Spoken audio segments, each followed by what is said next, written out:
Hey guys, what's up? My name is Bharat. You're watching iGyaan.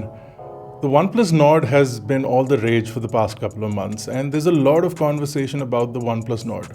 And we've seen two camps being formed as always, where one camp is very pro the Nord phone and the other camp is very anti the Nord phone, and there is no middle ground. And perhaps iGyaan will change that for you. The OnePlus Nord has been launched as a mid-tier answer to OnePlus's community's ever-growing questions on what happened to the original flagship killer. Why is the price ever increasing? Now, OnePlus essentially wants to play with the big boys, and the OnePlus 8 Pro is evident of that. They've popped in all sorts of features in that device, and they've also bumped up the price, which means that OnePlus is heading towards the iPhones and the S series categories of phones, meaning that it'll leave a large part of its community disappointed. Well, that's where the Nord comes in. They want to bring back the whole budget or the affordable factor to the OnePlus phones while keeping the brand name intact and also keeping their consumers happy. And it has largely worked for them. But this is a sort of strategy that we've seen in the smartphone industry for a couple of years now. So Xiaomi launched their Mi phones, and the Mi phones were really affordable. They were cheap to buy to begin with, but then they became expensive. So Xiaomi launched the Redmi series. And then they also launched the Poco series, and then they said Poco is a different company, and then they split the company in India to give it a different name. Then Oppo launched their phones, and then they launched Realme phones, and then they split the company, and then they said Realme is a separate company. And then Vivo launched their phones, and then Vivo launched the iQOO phones, and then they split the company and said iQOO is a separate company. So there are lots of theories on what OnePlus will do. And my theory is that OnePlus has launched the Nord phones, and I feel that in the future we'll see Nord split up as a separate brand under the OnePlus banner, but as a separate entity, and then continue to sell their phones, which is why they paid so much focus on branding it as a separate entity. That's why they have a different Instagram page. That's why they want different social media handles. It's just because they're trying to create a new brand identity. And what Dave 2D did with painting the cable in the color of the phone also is something that the company could have done to split it up, but they didn't want you to feel like it's a split up company yet. So they continue to ship red cables, but eventually when the Nord becomes popular enough, I feel they'll split it into a separate company. At least that's the theory. Let's talk about the design and the build quality. OnePlus has kept a really familiar design with the Nord, and again, it's to satisfy a lot of their existing customers. They want people who think that the OnePlus phones have gone out of reach to now be able to pick up this phone and say, okay, I've got the OnePlus phone. They've also tried to do that with the display, which is a 90 Hz display, and we'll talk about that in a little bit. But the design itself is pretty premium looking and pretty premium feeling.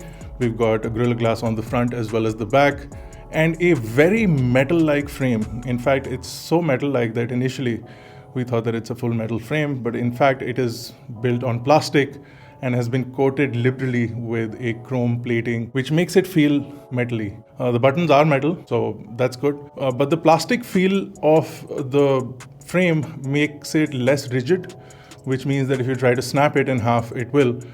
But it also makes it more durable and less prone to dents, and possibly more resilient to drops. So if you drop your phone on the side edge, your display may not crack because polycarbonate will absorb most of that impact damage and hence not lead to a cracked display. So there are always pros and cons, but a premium all metal phone like the original HTC devices would have been really nice, but people don't like those anymore, and glass on the front and glass on the back has become the new norm.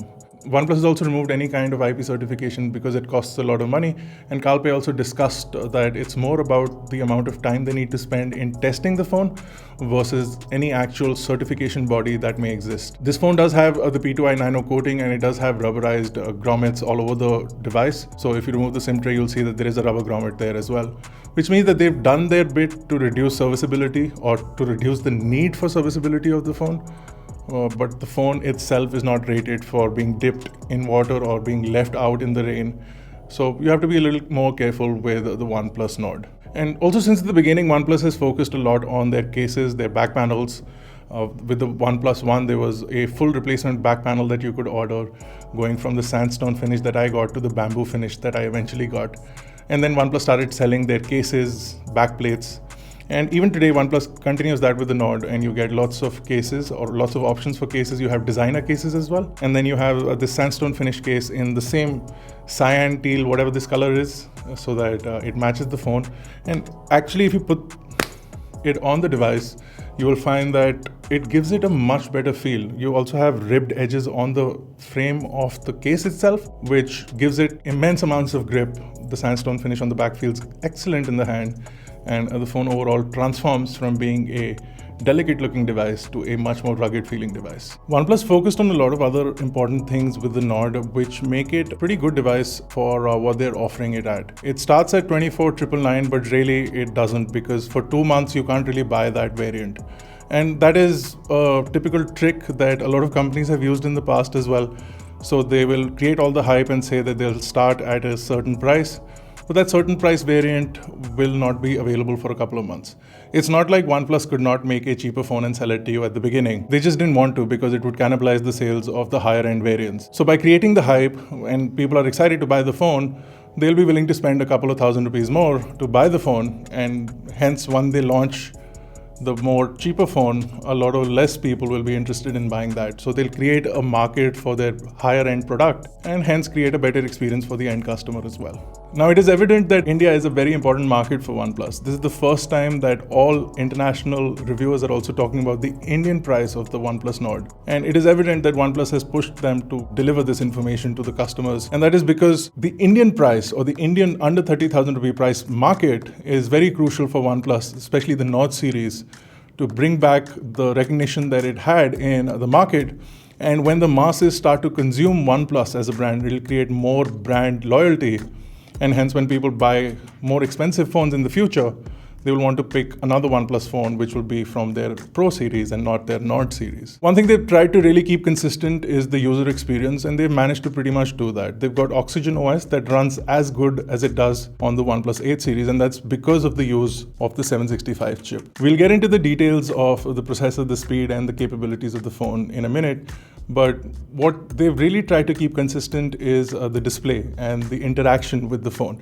And they've tried to do that with using a AMOLED display. And they've also tried to do that by keeping the refresh rate at 90 Hz. Not a lot of phones can do that in this price bracket. And the fact that the user experience bundled up with the faster refresh rate equates almost as good to a OnePlus 8 means that if you're just buying the phone for day-to-day usage, the OnePlus Nord is a pretty fantastic phone for that price bracket. This display also means that you can really enjoy consuming content. If you're browsing through web pages, if you're just looking at the screen, if you're capturing photos or videos, the display will really serve you well.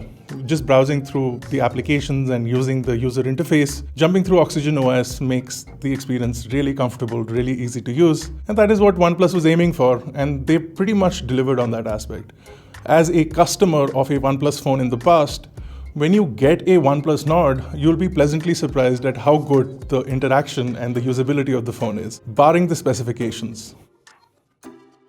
So let's talk about the cameras on the OnePlus Nord, and we've got quite a lot of cameras here. We've got 4 cameras on the back, and out of those, at least 3 of them seem irrelevant, and you'll primarily be using the main camera, which is the 12 megapixel camera stacked to create a 48 megapixel sensor, so to speak, to give you a 48 megapixel image at the end.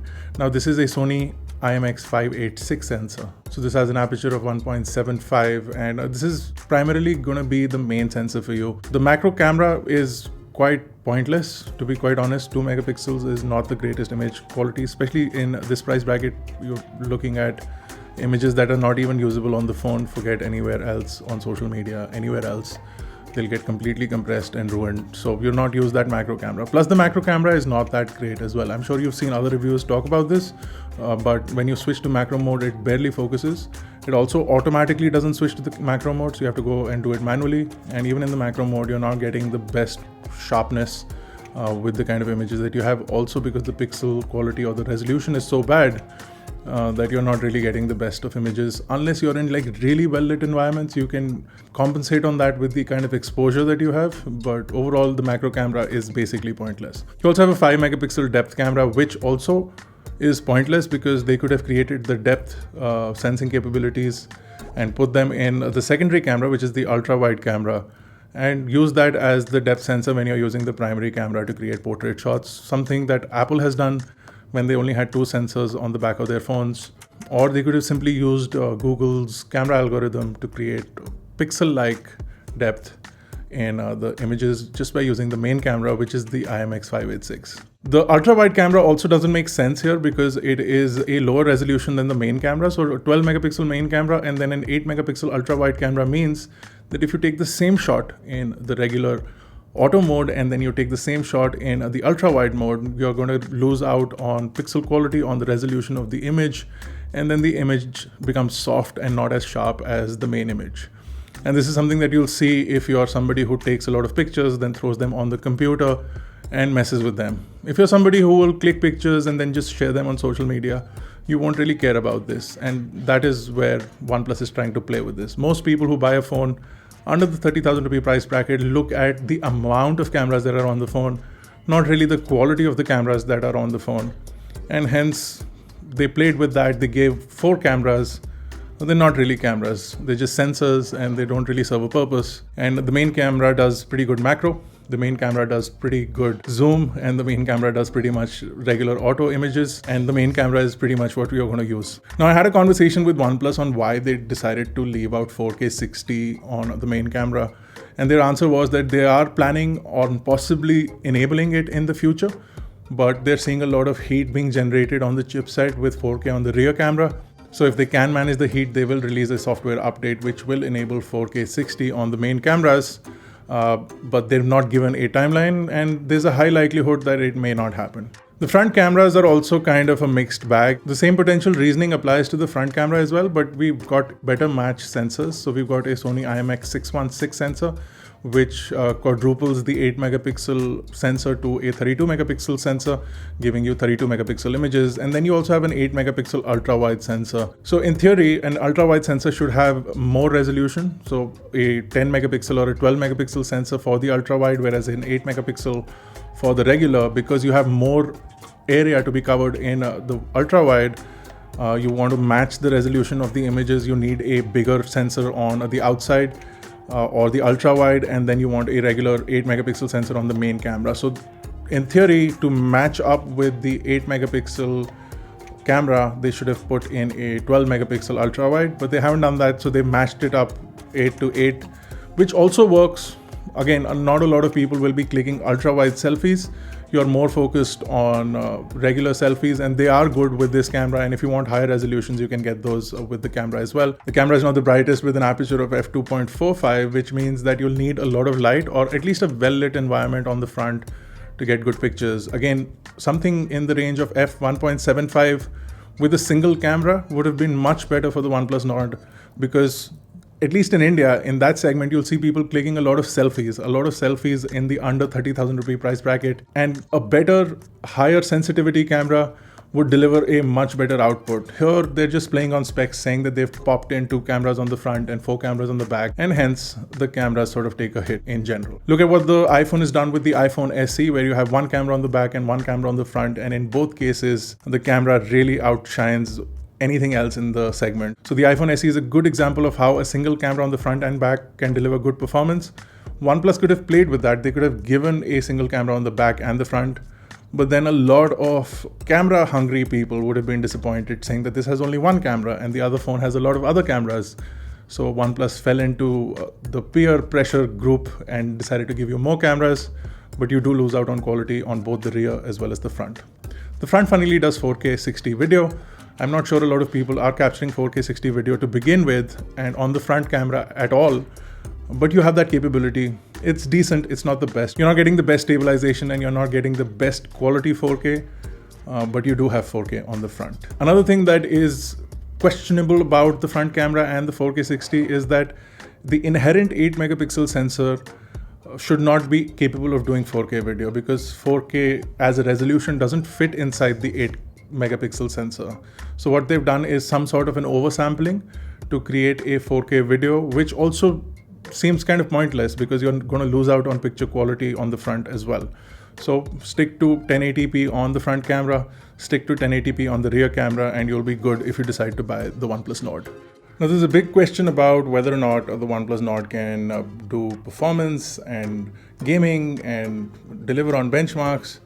And the short answer is If you look at it from a gaming perspective or a benchmark perspective, the 765G compares nowhere near to a flagship phone.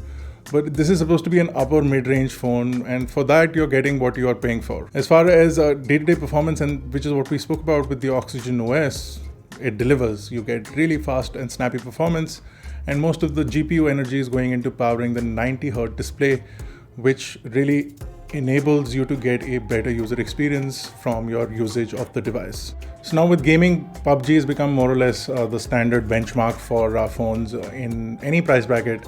And this phone also sort of gives you ultra frame rates only if you dumb down to smooth graphics. If you're at high graphics, you're only getting high frame rates.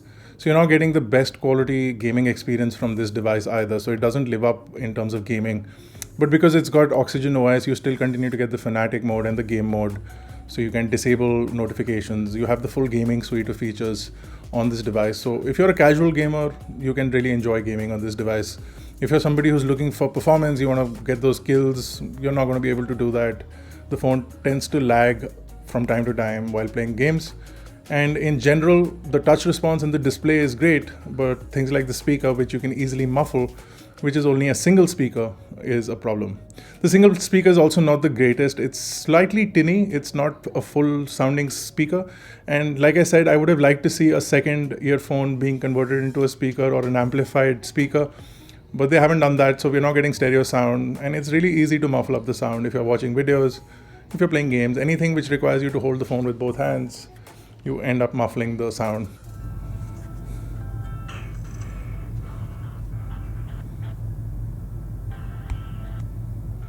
The case does help because it tends to remove your hand from the speaker a little bit. So if you have a case on the phone, you'll get slightly better sound and less mufflability, but in general, you'll tend to muffle up the sound with your hands if you're not using a case. Another thing that delivers consistently on the OnePlus Nord is the battery life and their charging. So you get Warp Charge 30T, something that they use in their higher end phones. You get it on this device. 4100 milliamps is also really good for this phone. Again, competition is pushing out 5000 and even 6000 milliamps in this price bracket, or even cheaper than this price bracket. So you're getting 4100 milliamps, but you're getting really fast charging. And that fast charging also doesn't need to be used that often. So you're using the phone throughout the day. You're getting about 5.5 hours of screen on time.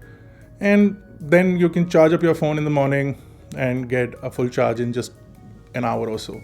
So you're getting a good experience as far as usability, battery life, and performance is concerned. It's not the best. And you shouldn't expect the best because this is not supposed to be the best phone.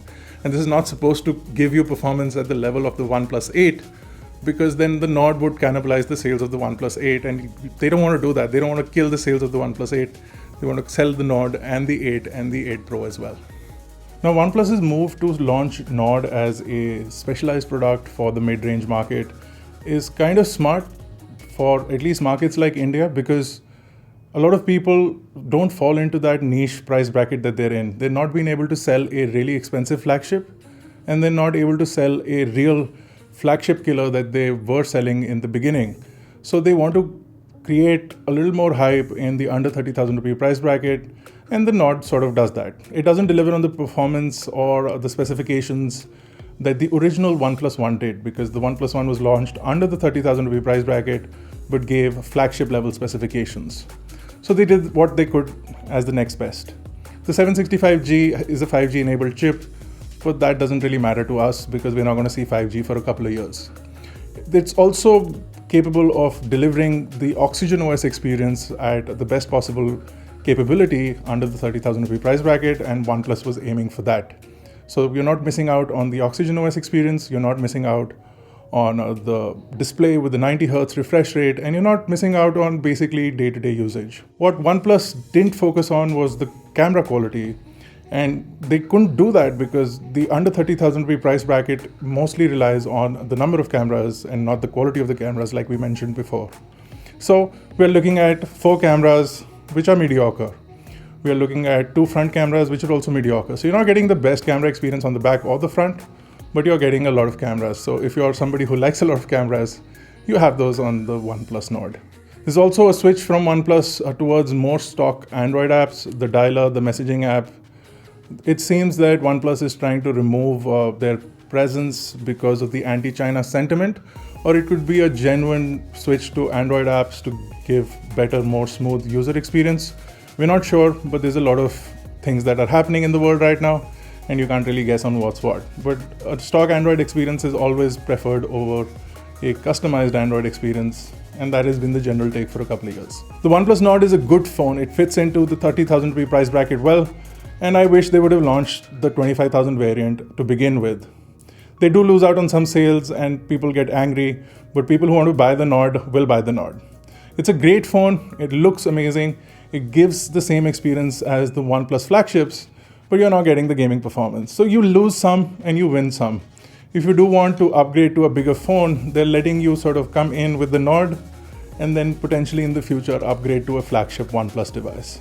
So this is more like a gateway drug for the OnePlus series of phones. I mean, if you're looking for a phone under the 30,000 rupee price bracket, you don't have a lot of options, and the OnePlus Nord slots in there just right at the right time at the right price. So if you're looking for one, you should go buy it. But if you can wait, save up your money, then you should buy a better phone, possibly stretching your budget a little. If you can't, then the Nord fits in there right well, and it won't disappoint once you start using it. That's it for our review. If you liked it, don't forget to smash the like button, hit the subscribe button if you're not already a part of Team iGyaan. This has been Bharat. Thank you guys for watching. I'll see you in the next one.